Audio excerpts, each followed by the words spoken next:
And at this point, this episode is the best episode ever.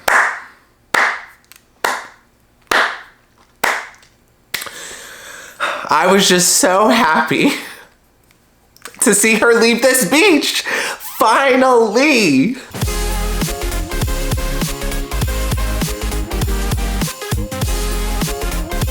Hi everyone, my name is Dimitri and welcome back to DimitriTube. Bachelor in Paradise, night 9. Let's talk about it. As always, if you're enjoying my videos, please go ahead and pound that like button, pound that subscribe button, and ring that notification bell. I'm a growing YouTuber and the likes and subscribes really help me out. So just one quick thing before we get started. I thought this episode was gonna be 2 hours. Like, I sat down ready to watch and then I put it on Hulu and Hulu said like 37 minutes left and I was like, oh, it's a short episode. And let me just say, I love the 1 hour format. I think the show should just be 1 hour. Like, next year they should consider just having an hour-long Golden Bachelor and an hour-long Paradise. We don't need 2 hours of Paradise. Cause I'm sure y'all notice when the episode is 2 hours, like 35 minutes of that is like filler. But anyways, that's all I got. Let's dive into the episode. I'm gonna start with Blake and Jess. To start the episode, Blake and Jess have a one-on-one and Blake tells Jess, we're not getting there. Him and Katie were able to get there in a short amount of time, whereas him and Jess have had way more time and cannot get there. Paradise is closing and this isn't gonna work. We're just waiting for the end. And he says some other stuff, but that's basically the gist of what he said. And then Jess responds, I wanted to keep trying, and I thought I'd be hopelessly in love. I don't know how to end something I begin. Okay, let's unpack this. First, I really liked Blake's outfit. Blake was wearing this like slightly oversized black polo, and then at the bottom of it, there were flowers, and then he paired it with some really light khakis. I thought this was a good look for him. Blake normally dresses like a young, fit dad, and I was surprised he wore this because to me, this is a little edgier than what he would normally wear. Next, Rachel and Olivia were giving their commentary during this breakup, and it was just so unnecessary. Now, when it comes to Jess and Blake's relationship, we as an audience, we knew they were not gonna work. They were kind of just together by default because I guess there was no one else. And the big part of their storyline was that they were open to dating other people, but there was never someone else on the beach that they wanted to date. And yes, they both had flings, but neither of the flings were enough to push them out of the relationship with each other. And keep in mind, production wants these couples to get engaged. They either want them to get engaged or break up and leave the beach. They really don't want the couples to leave Paradise together without an engagement. So production is more so pushing them towards an engagement or pushing them towards a breakup. So just keep that in the back of your mind. Anyways, going back to Jess and Blake, I thought Jess's response was very immature. To me, it almost sounded like Jess wasn't even responding to what Blake was saying. Like, Blake was saying how he feels the relationship was going, but then Jess is talking about how she pictured Paradise to go. And to me, this really made me think that Jess is a romantic. Like, she kind of wants a Prince Charming to come in and sweep her off her feet. I call Jess a romantic because at one point she says, I thought I'd be hopelessly in love. And then also on a previous episode, she even mentions that she brought her engagement dress to Paradise. So to me, I'm pretty sure she's a romantic. And I don't think there's anything essentially wrong with being a romantic, but this is leading Jess to make some poor decisions. Jess says, I don't know how to end something I begin, and I thought that was toxic. So was she just gonna stay in this relationship as long as possible, even though it wasn't serving her? Next, if you made it this far in the video, please go ahead and pound that like button for the YouTube algorithm. To me, not making a decision is just as bad, if not worse, than making a bad decision. And both Blake and Jess knew that this relationship was not serving them, but Jess is basically admitting that she would have stayed in the relationship for God knows how long. And personally, I think that's just kind of toxic. Like, both Blake and Jess recognized the relationship wasn't working, but Jess had absolutely no plans to say anything. And this just came off as very immature to me because it just seems like Jess just wanted Blake to break up with her, and it feels very victim-y to me. And in general, I'm one of those people where I don't think it matters who breaks up with who, but a lot of younger people just get super concerned about this, and I think Jess is one of those people where it's a huge deal as to who breaks up with who.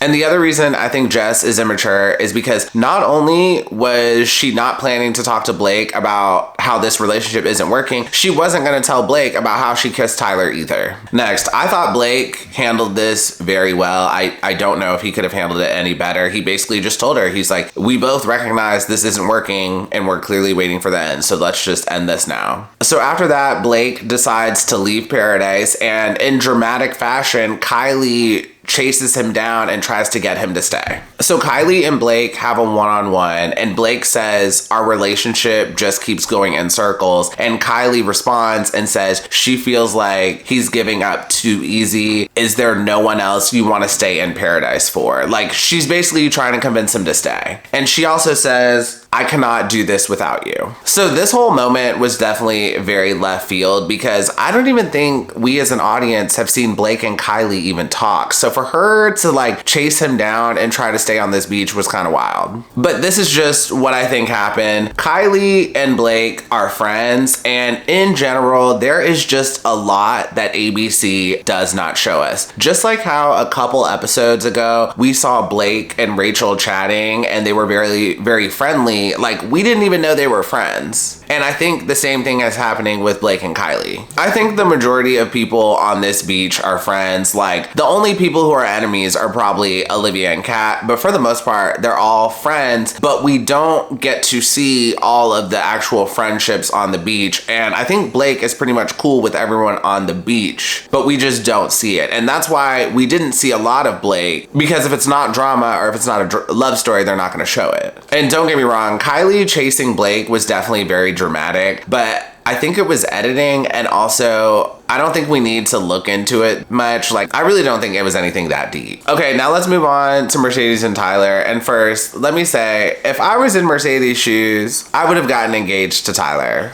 F it. He'd probably ruin my life, but whatever. It'd be a fun roller coaster ride to talk about. Anyways, so Mercedes and Tyler have a one-on-one, and Mercedes says, I don't feel wanted or feel like you pursue me. And then Tyler admits he is worried about the long distance, and Mercedes responds that everyone is from around the country. So then she accuses him of being there for a fling. And then Tyler tears up like he's about to cry and says he wants a spark, but he feels like he needed more time. And Mercedes took this very personally and felt like he was not even interested in the first place. So then after that, Mercedes blames him, and she says her time was wasted. So they break up, and Tyler ends up leaving Paradise and going home. So let's unpack this. This has to be the worst episode of Paradise ever. We literally got rid of all of my favorite eye candy in the first 17 minutes. Blake was gone and Tyler was gone, and now I'm like, is this show even worth watching anymore? I hope the ladies are happy, because I was so blown that Blake and Tyler were gone. Next, we kind of touch on this every season, but Mercedes says everyone here is from around the country. So yes, Mercedes is not wrong. Everyone here is from around the country. But at the same time, Tyler is from the East Coast, specifically New Jersey, and New Jersey is pretty accessible to the rest of the East Coast.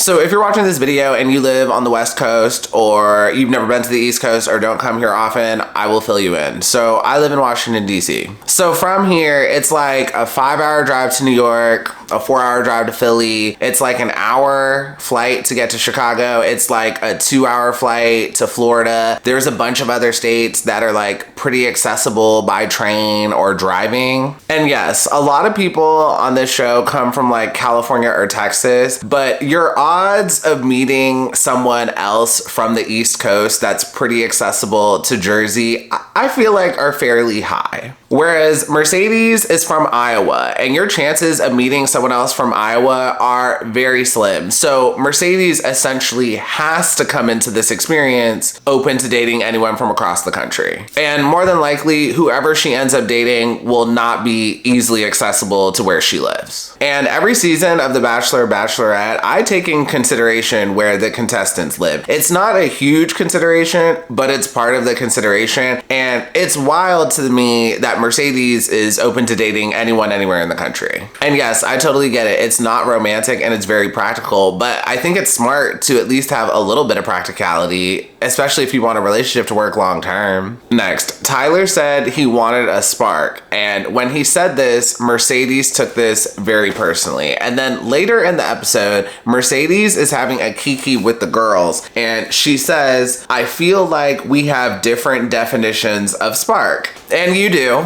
You and Tyler definitely have very different definitions. Mercedes took what Tyler said and interpreted it as, oh, he was never interested in the first place. But I do think Tyler was interested in her from the jump. It's that what they had from the jump has not grown since they've met or had that first date on the beach. Tyler's not looking for an immediate intensity from the jump. I'm pretty sure he wants that slow burn. And I swear I'm not saying this just because I think he's hot. And I'll give it to Mercedes. He probably could have worded this better as well. And during the breakup, Mercedes also blames Tyler and says her time was wasted. But like, all the blame cannot be put on Tyler. She really did not even start to question this relationship until the truth box told her to. So I think she had just as much fault as Tyler did. And when Mercedes accused Tyler of being there for a fling, this is just one of the obstacles with dating in general. You have to weed out who's serious and who's not. Like, even if you weren't in paradise, that's something you would have to weed out for yourself. Anyways, so they break up and Tyler ends up leaving paradise, and I was so blown that he left paradise because Tyler and Jess could have been each other's rebounds during this last week on the beach.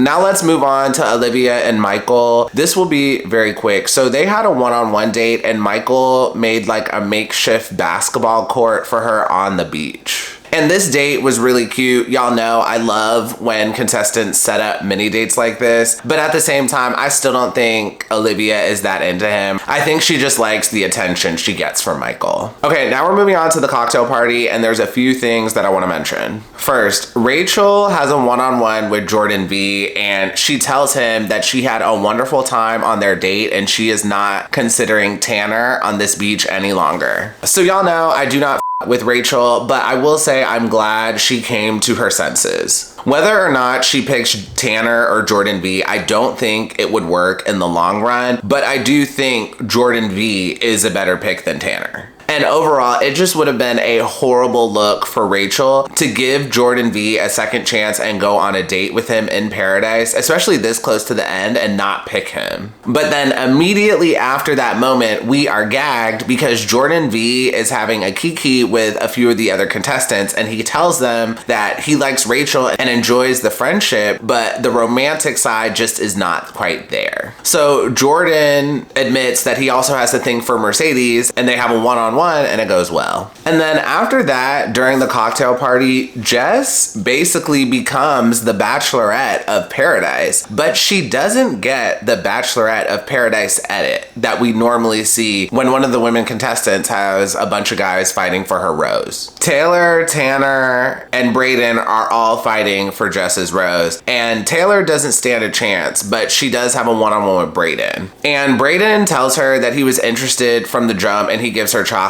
and I thought this was just a straight up lie. And then after that, Tanner says he's interested in Jess as well, and at this point they are all clowns and it feels like I'm watching a circus. And Tanner specifically has a one-on-one with Jess, and he tells her he didn't pursue her because she was with Blake, but it's a green flag that she's loyal. And it's okay for Tanner to think all of this, but to actually verbally express it to Jess, I thought was kind of weird. You were with Blake this whole time, so I can tell you're loyal. Like, I don't know. To me, that was just kind of weird to say. And also, they're not on this beach for a very long time. So being loyal for this amount of time doesn't really mean much. And the crazy part about all of this is that Jess has absolutely no business being on this beach. I wish Jess had gone home instead of Blake. Jess is immature and she's emotional. She needs some time to kind of mourn her breakup with Blake. But just the way this show is set up, unless she leaves Paradise, she has no time to mourn her relationship and she has to move on quickly to the next person. But it's clear to me she needs time to heal. And she even tells Tanner that she wants to get to know him, but it's weird right now. And it's weird because she needs a little bit of time to get over Blake. And hopping into something with Tanner is not easy for her. So then we move on to the rose ceremony, and this is possibly the most epic rose ceremony that I've seen in a while. And I need to know, how did you all feel about Eliza's dress? Let me know below in the comments. I like her dress, and I think the color is pretty, but I don't love this dress. And also, let me know, how did you feel about Rachel's outfit? I thought it was a mess. So during the rose ceremony, we had a few upsets. Jess ends up picking Tanner, and when she's trying to decide which guy to choose, production builds up a lot of tension, and this was just so unnecessary because I'm pretty sure Tanner and Jess are not going to work in the long run anyway. And then after that, Mercedes offers Jordan V a rose, and he accepted, and this was the gag. Rachel is completely blindsided, and when it's her time to give out a rose, she walks away from the rose ceremony, has a conversation with Jesse Palmer, and she starts crying and decides she needs to leave paradise. And at this point, this episode is the best episode ever.